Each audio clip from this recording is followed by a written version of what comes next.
Nothing says I love you, will you marry me, like Carbonic Sangiovese, which made no sense at all unless you've tried the wine.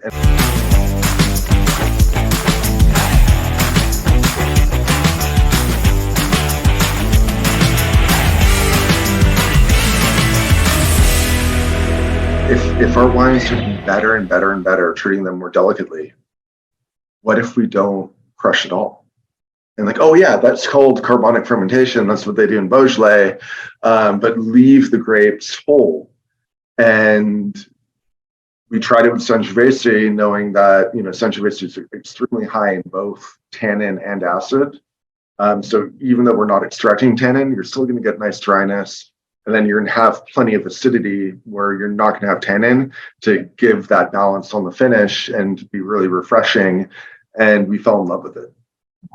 So 2013, we started making Stolpman Vineyards Carbonic Fermentation Sangiovese. Horrible name. And we loved it. And one of our mentors in Washington, D.C.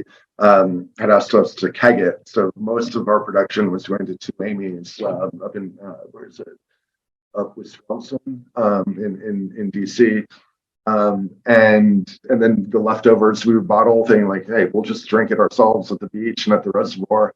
But then people loved it. They're really like fun, intimate wine bars where every glass, every bottle is hand sold. Like, you got to try this. Don't worry about what it's called. And people loved it, and we're selling out of it. Then we went to a wedding in Montana, and of course, wine industry friends, they asked for a few cases of Carbonic Sangiovese for their reception. We're like, of course, take it. And I'm hungover in bed the next morning, and I'm going through the hashtag of the wedding, and I see this beautiful bottle shot that one of our other wine friends had put up, and the caption said, and I'll look deep inside your eyes when I say this, nothing says I love you, will you marry me, like Carbonic Sangiovese, which made no sense at all unless you've tried the wine. And it's just so happy and full of love and energy and just like delicious, mashable. If you're in a bad mood, it'll make you happy. If you're in a happy mood, it'll make you happier. And so if you tried, like, I knew what you meant. But anyways, the first comment already up was from a French guy. Said nothing says I love you bunches like carbonic fermentation. I'm like, oh my God, we finally have a name for this wine, love you bunches, because we can't break a grape. We hand harvest everything, but we have to be even more loving with each bunch because we want the yeast to penetrate in. We don't want any juice absorbing tannin, more color. We want everything really light. My crew calls wine rosé con cojones. It's, think of it as rosé, but just more texture, more dynamic flavors, just everything going on. And that wine, literally, like, it pairs with my wife, with my life, and my wife. But like, because I think most California wineries, their lineup like assumes that we all eat like braised short rib and meatloaf and mashed potatoes and like, I don't know, like, you go into any food, you go into any winery and it's like, okay, maybe one white and then like 5 big rich reds. But like the carbonic reds, chilled reds, like they pair with the world, right? And like fresh wines pair with fresh vegetables and just what I find myself eating, and any kind of ethnic food from Thai, Vietnamese, any kind of Latin food, they deal with heat, kind of like what I was saying, like they're like the Riesling of dealing with heat. They're just refreshing and crisp right over it. Friday we were drinking Lovey Bunches with carne asada tacos out on the vineyard with the whole crew. Oh, that's perfect. Actually, that's a good combo. Yeah. And these wines are delicious. And what I love most about them is that sommeliers love them. Like, I've been at tables with like 5, 6 master sommeliers with great Burgundy out, and Lovey Bunches is empty. They're just like quietly refilling their glass. But then what I love is like, I never liked wine until I tried that Lovey Bunches wine. And I realized I like carbonic wine. And then I went into like a local restaurant, asked for whatever wine they had that was carbonic. They looked at me like an alien. But it's really cool not only to like get new wine drinkers and to see young people like, our fresh club is all like 20 somethings.